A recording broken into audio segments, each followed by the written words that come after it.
Lagi-lagi, korupsi atau kebusukan atau tindakan busuk dilakukan oleh orang-orang yang kelihatannya sangat garang kepada tindakan korupsi itu.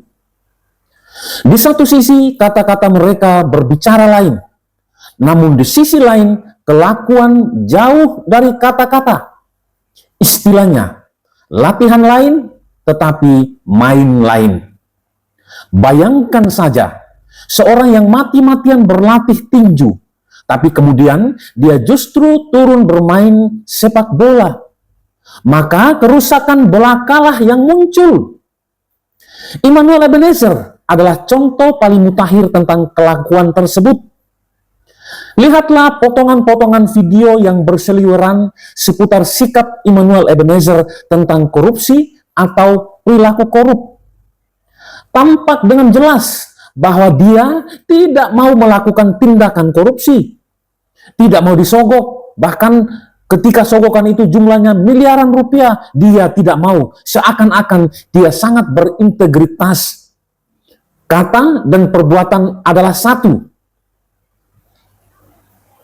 Lagi-lagi, Immanuel adalah contoh paling mutakhir. Tetapi apa yang terjadi? Dia baru saja dicokok oleh KPK, bukan? Dan saya hakul yakin, banyak pejabat kita atau orang-orang kunci dalam jabatan publik di pelataran penyelenggaraan negara yang berkelakuan sejenis.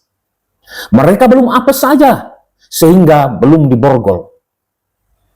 Mengapa? Yang saya soroti adalah pejabat publik. Karena di tangan dan kelakuan atau kebijakan mereka, banyak orang bertaruh nasib. Satu hal yang menarik, di medsos banyak orang menjelaskan atau sinis dengan nama yang melekat pada Wakil Menteri Tenaga Kerja Kabinet Merah Putih Prabowo Subianto itu.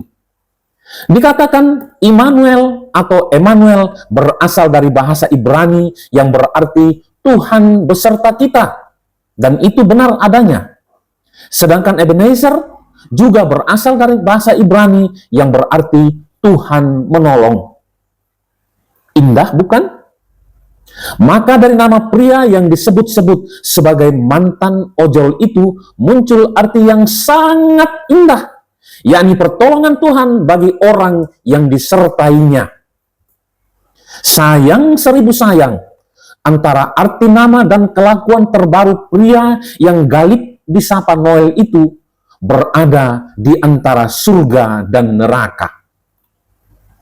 Kata sebuah pepatah Latin dari Plautus, nomen est omen, artinya nama menunjuk orangnya, atau nama adalah tanda. Tanda atas apa? Tanda atas sesuatu yang diharapkan atau didoakan muncul dari dirinya.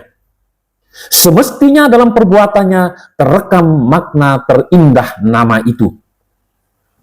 Karena itulah, ketika memberikan nama pada anaknya, setiap orang tua meracik nama terbaik dengan harapan nilai-nilai dalam namanya terpancar dalam kehidupannya. Itulah sebabnya nama sering disebut doa.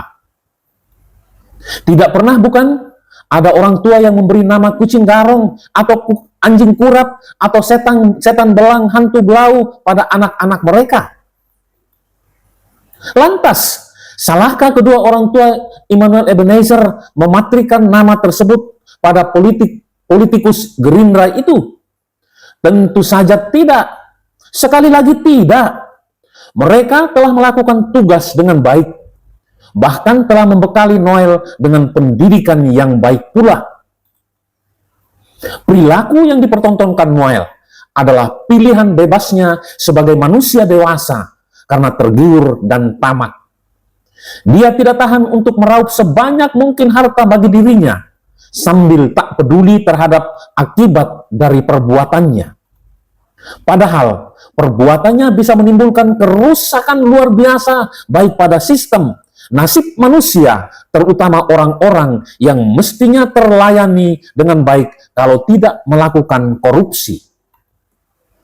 Nah, barangkali pesimis terhadap pemberantasan korupsi di Indonesia merupakan sikap yang kurang baik dalam tanda petik.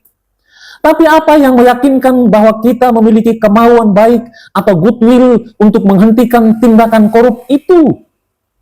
Tidak ada. Sepertinya yang tidak melakukan tindakan korupsi hanyalah orang-orang yang tidak memiliki kesempatan.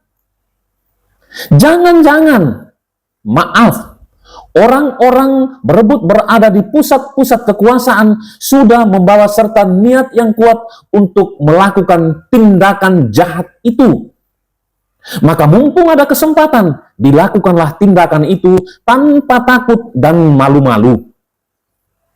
Lalu, kita boleh berharap pada siapa?